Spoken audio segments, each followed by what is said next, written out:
అయితే ఇప్పుడు మరి 'ఉస్తాద్' మళ్ళీ స్టార్ట్ అయింది గదా! అది లాంగ్ బ్యాక్ చాలా సెట్స్ ఎసారు. మళ్ళీ ఇప్పుడు అన్నీ మళ్ళీ డిమాలిష్ చేసి మళ్ళీ ఎసుకోవాల్సొచ్చిందా?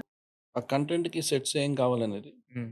బికాస్ నేను చాలా డీటెయిల్‌గా వర్క్ చేస్తాను. అంటే ఒకప్పుడంటే ఒక సెట్ డిజైన్ చేసేదంటే ఇప్పుడు సెట్‌లో even though what kind of properties వాడాలి.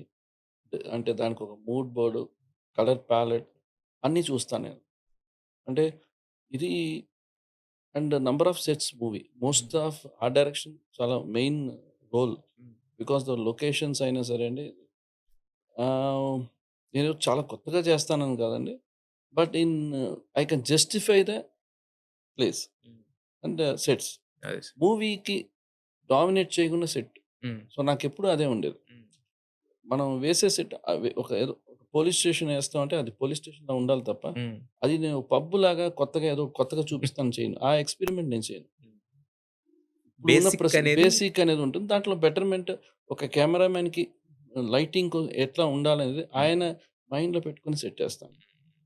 సో, లాట్ ఆఫ్ చేంజెస్ ఉంది. ఇప్పుడు ముందులాగా లేదు. హ్మ్. నేను ఆఫ్టర్ 8 ఇయర్స్ తర్వాత నేను ఆర్ట్ డైరెక్షన్‌కి వచ్చేటప్పుడు ద పీపుల్ నంబర్ ఆఫ్ అప్పుడంటే ఒక ఆర్ట్ డైరెక్టర్, ఒక ఆర్ట్ అసిస్టెంట్ ఇద్దరే హ్మ్. ఉంటారు.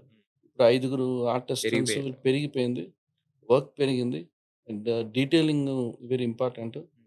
So, it's very interesting. అదే సార్. సో, ఐల్ అంటే నేను ఏది తీసుకున్నా కూడా దాని మీద నేను వర్క్ చేస్తాను. యెస్. సో,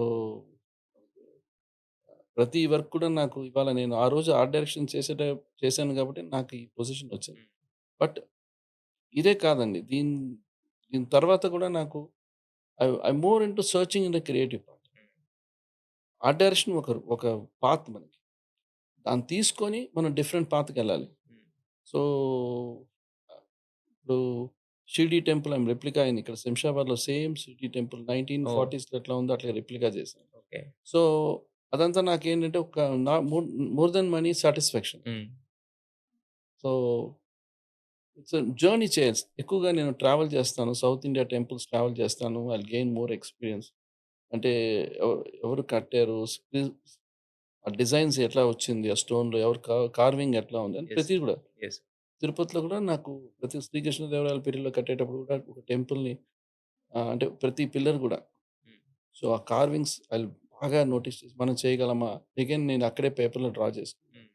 కొన్ని డీటెయిలింగ్ చేసుకొనొచ్చి, సో, దాన్ని కూడా మనం మేక్ వన్ డాక్యుమెంట్ ఇది కూడా. సో, ఏ టెంపుల్‌కెళ్ళినా కూడా నేను ఒక డాక్యుమెంట్ చేసుకుంటాను. యెస్. సో, ఎప్పటికైనా మనం చేయగలం అన్న రిఫరెన్స్ ఇస్తాం. So, always you have to make document.